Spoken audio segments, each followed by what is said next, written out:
Hey, everybody, welcome to Let's Chat with Derick. I am your host, Derick Phage, and I am pleased to introduce you to today's guest. She has been a television producer, a real estate investor, and now she is a holistic health and wellness professional. And how she got to where she is today is an incredible story. I am joined by a friend of mine as well, Lisa Sabatini. Lisa, how are you? Hi, Derick. I'm good. I'm great. Really happy to be here. This is awesome. Nice to see Well, you.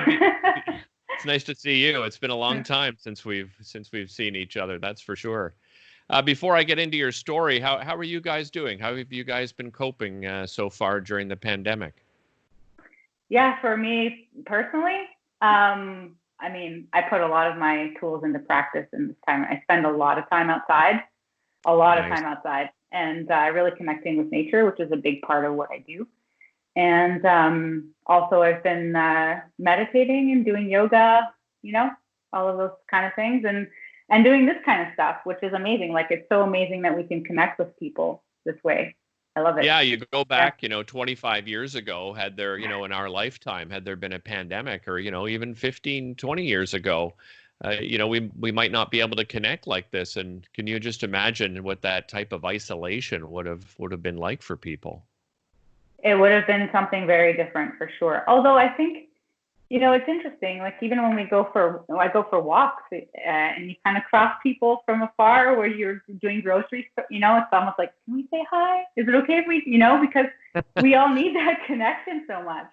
And so even that is just like, so even those moments, passing someone on the opposite side of the street, just being like, hi, And what's ironic about that, Lisa, we have felt the same thing going on our walks, and how much more in tune we are to actually connecting with people and asking them, hey, how you doing? Are you guys doing well? Like, just complete strangers seem to be talking to each other much more than they had been, before the pandemic. Yeah, it's beautiful. Actually, we really start to see what's important changes. Connecting with Yeah. people that when we're so busy, we ignore that stuff, and then we realize how much we need it and how important it is in our lives. Like, I think our priorities really change. Yeah, I Yeah. agree. Well, let's talk about your journey. So I mentioned, you hosted the show that I hosted for many. Sorry, you produced the show that I hosted for many years, Daytime Ottawa, and from there you went into real estate. So tell me how did that happen exactly? Well, I always had an interest in real estate. And I kind of made the transition from, I was a journalist and then television producing. And I kind of made the transition from TV when, the landscape of television has really changed. And so a lot more online, that the whole, you and I both know that very well, the Yeah. change in television landscape. So as that was changing, I started working more in real estate, and really fortunate to be around some amazing people, some of them in real Yeah. estate, and learned a lot. And then started my own company and a sister management company as well. So I built a real estate investment business quite quickly, in terms of how long it usually takes somebody to build a business. I was very fortunate to have great mentors and to really get a lot of good experience in that world. But it really fueled my kind of workaholic nature. Right. And I know that feeling, and having worked with you, we both kind of have that when we're really interested and engaged in something, we really go all in. exactly. And I think a lot of people do. And so when we do that, and it's promoted in our society. Like, how are you Yeah. doing? Oh, I'm super busy. And that's like a good thing. Like, I'm so busy, everything's so Right. good. And it's just this autopilot and like full on focus but it's actually not a healthy thing when it's Yeah. unbalanced. It became very unbalanced for me. So Lisa, you were obviously stressed out. Did you even realize though that you were going through stress, or it just was manifesting itself, and then I mean, as I understand it, you had a complete collapse. I did. Yeah. I mean, there were warning signs, but when you are just that full on into something, we ignore stuff. We just Yeah. ignore the warning signs. I'm not sleeping. I'm not eating properly. I'm not taking care of myself properly. I'm not taking breaks. And it just, we start getting warning signs of this change in sleep, not being able to rest, not being able to eat properly. And so there were warning signs, but I ignored them. And until I got to a point where, some people are really good at handling high levels of stress. We function well in it. That doesn't mean that we should. Right. And so, my immune system was like, nope, it's too much. We've been in the red, full steam ahead for too long. We don't take breaks. We don't, we're not resting. And so, what happened is that stress really, we know that stress really affects the immune system. And so my immune system was very affected, and it was really weak. And when that became very weak, I was infected with Lyme disease as a kid. I didn't know. And then I was infected with Lyme disease again when I was traveling abroad. Okay. And it's an opportunistic disease. It's like a bacteria, and it's parasitic in nature as well. And it can kind of go dormant. And then when your immune system is affected, it's opportunistic, and it took over everything. And you ended up in emergency. I did. Yeah. I ended up in emergency. I was paralyzed from head to toe. I couldn't move. I couldn't move my face. I couldn't move any part of my body. I couldn't speak. And then it was that paralysis was starting to affect my breathing. And then my heart was stopping. And so everything was collapsing, basically. I call it like a mutiny. My body was like, shut it down. Everything, we've gone way too far in terms of levels of stress. And then all of my immune system was affected. And then my whole body just. So what did doctors say? Like, what were they able to diagnose you quickly? This sounds like something that probably was difficult for them to diagnose. It was very difficult to diagnose. Okay. So when I arrived there, they had no idea what was going on with me. And many, many, many tests. And then they figured out that my calcium and my phosphate were low, which is an unusual thing. That's actually very unusual, which was creating that paralysis. And so when they figured that out, they hooked me up to the IV, and they put that directly into me. And then all of a sudden I was able to start moving again. And that happened quite quickly, but they weren't sure why that happened. It was really difficult for them to say why that would happen. And it was hard for them to even figure out that those things were low in the first place. There was a lot of testing happening. So could they diagnose you with anything in particular, or was this just something where they said, all of these situations combined, your stress level, the Lyme disease? I know that you've always had dietary issues as well, right? You're celiac? Yep. Right. So was it a combination of all those things? Yeah. Well, actually, in emergency, they don't really assess to that depth. So they're not looking at the stress and all of that. They're like, okay, you're good enough to go home. You go home, and then you'll start seeing specialists to figure out what's going on.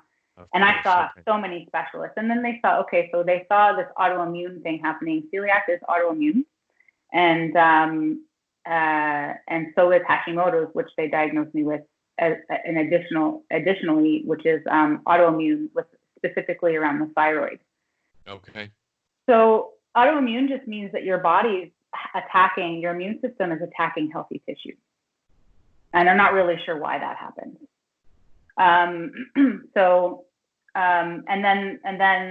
But they weren't sure why any of that was happening. Like, why is all of this happening? And then it took it's very hard to diagnose Lyme. I was very fortunate to find an amazing specialist here in Ottawa. She's one of the best in the world. She just happens to be here. We're very fortunate to have her. And she diagnosed me, and she treated me. Okay. And it was all plant medicine. She's a naturopathic doctor, and they've discovered that plant medicine actually works best with Lyme rather than antibiotics in the long term. Really? Especially so what sort of plant medicine then were you treated with? A variety of things. There's Okay. different protocols, but when I say plant medicine, I mean like it's medication that's made directly from the plant. So a lot of the times, Right. the ones that we get over, pharmaceuticals, that they're synthesized from plants, but these are like much more natural in that way. And then they're also plants that some of them we recognize that are here in nature, growing in nature.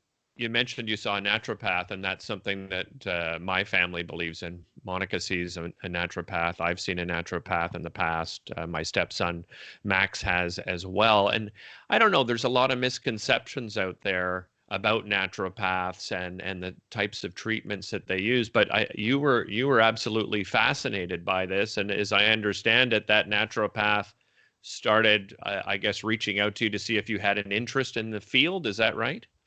So what happened was I was doing the protocol with the naturopath and was learning a lot about how the plant medicines work and how, I was skeptical in the beginning. I was like, well, I don't know. But hey, I was so sick. I was like, I will try anything to get better. It's funny that we're skeptical about that, but not, medicine as we know it today. I don't know why that is, because I agree with you. I was skeptical as well. And when Monica started seeing a naturopath, I sort of rolled my eyes like, oh, here we go. You're going to the witch doctor, and I'd make these jokes about it. But then I went to see her, and what a difference it made for me. Yeah, me too. It's unbelievable. I think it's just because it's not what we're used to. And we didn't grow up with that idea. I mean, my family, my sister and my mother both work in pharmaceutical research, Really? So really, yes, very much. That's fascinating. So what did they think?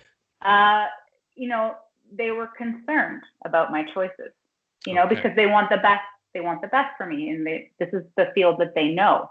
So, there's research and this but they trusted my judgment. And as the treatment went along, they also saw the results. And so it was undeniable, undeniable. So, so it was a learning process for all of us. And additionally to that, I was getting better I was getting better very quickly compared to some of the other patients.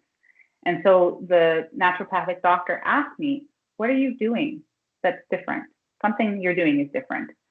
And I said, I'm following your protocol to a T, but I'm also doing this energy healing, shamanic energy healing. I was seeing shamanic medicine person. So in the Algonquin medicine. So how did you find out about that? Just through your research, like online? Yeah, and I had a friend that I knew for a long time who was doing it, and was suggested to me. And again, I was like, I will try anything. I was so sick. I was sick in bed for over a year. I couldn't do anything, and it was neurological as well. So I mean, like I had to have help being carried up and down the stairs. I couldn't watch TV, listen to music, read. So I had to lay there with myself.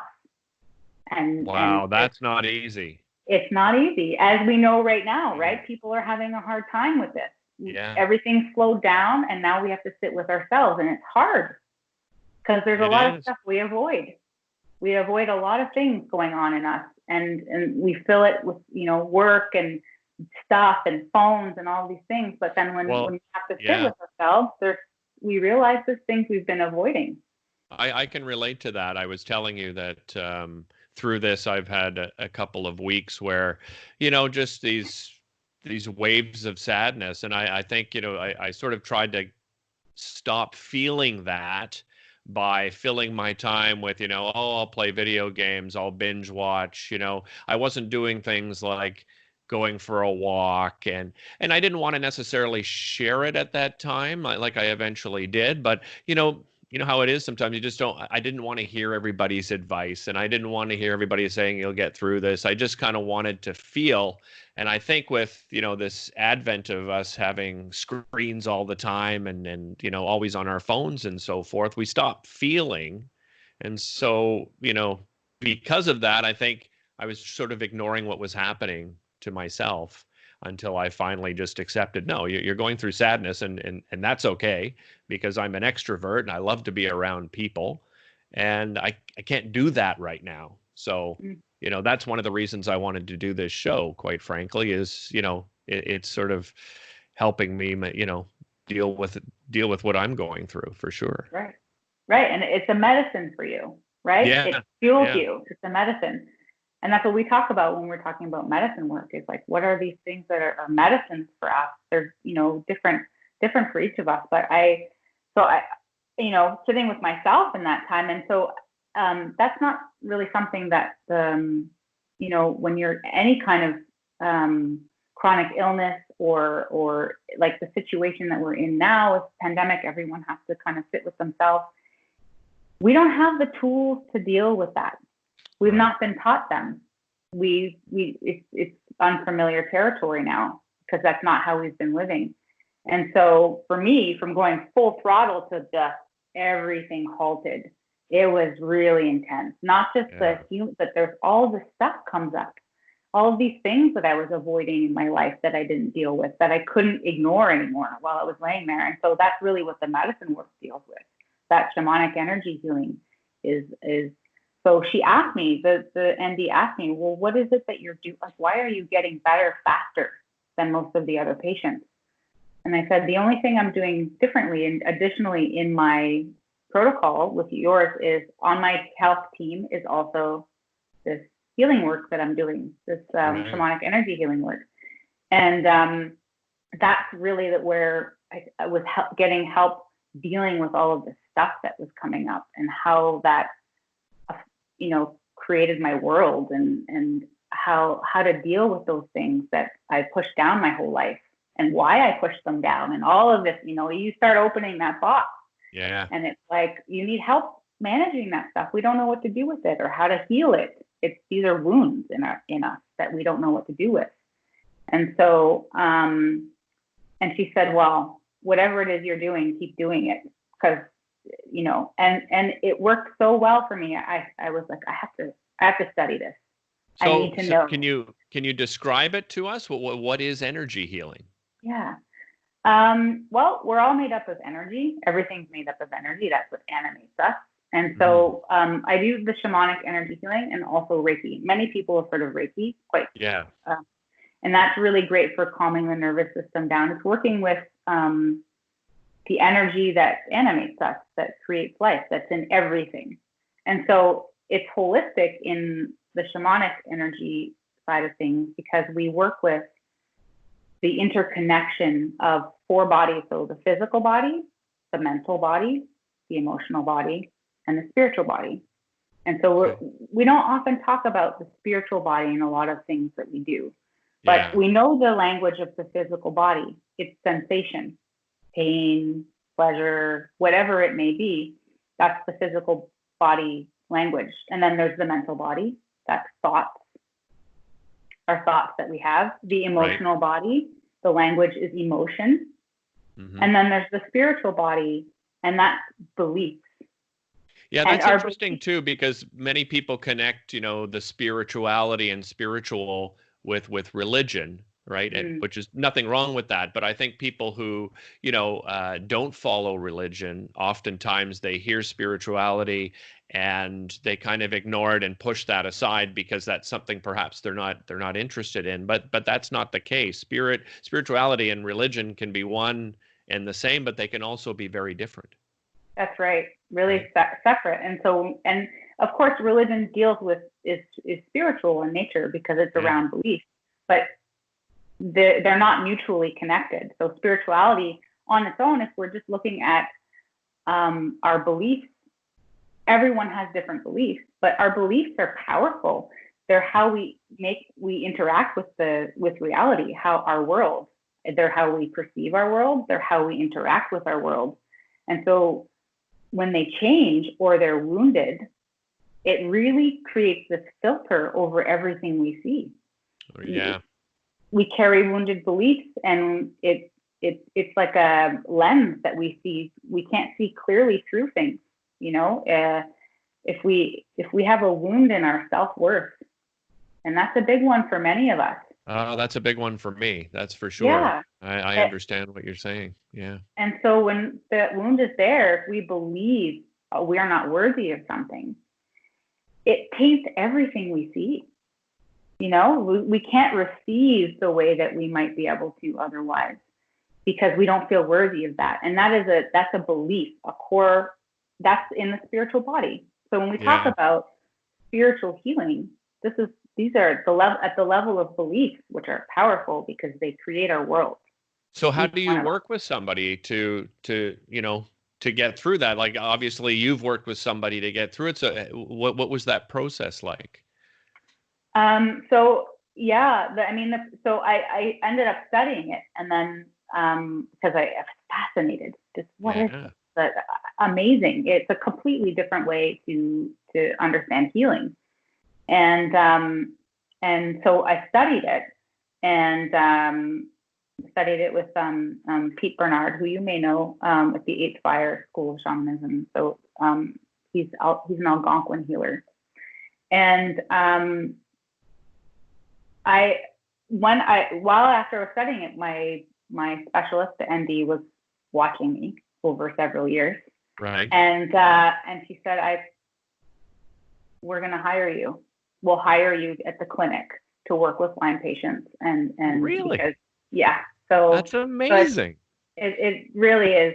I feel very fortunate too. So I'm in a unique position to be helping people what I went through with Yeah. with Lyme disease, but also this level of stress that people don't know what to do with. I kind of came through all of that, and so I'm standing, in front of them, which is also really powerful in terms when we're talking about belief. And they feel like they can never heal, and they're looking at me, and I am the healed outcome sitting in front of them. Yeah. Yeah, because you've experienced it and now you're teaching it and you're helping people. There's so much more credibility around that as well, right? And not to say that anybody else doesn't have the credibility, but I think, you being an example already to people, it lends itself to a lot of credibility for sure. It's very powerful. I'm very fortunate to be sitting where I'm sitting. I mean, it was both the worst and the best thing that's ever happened to me going through that. But I believe it's for a reason, and so that I can say, I walked this path, carry the torch. I'll Hmm. show you,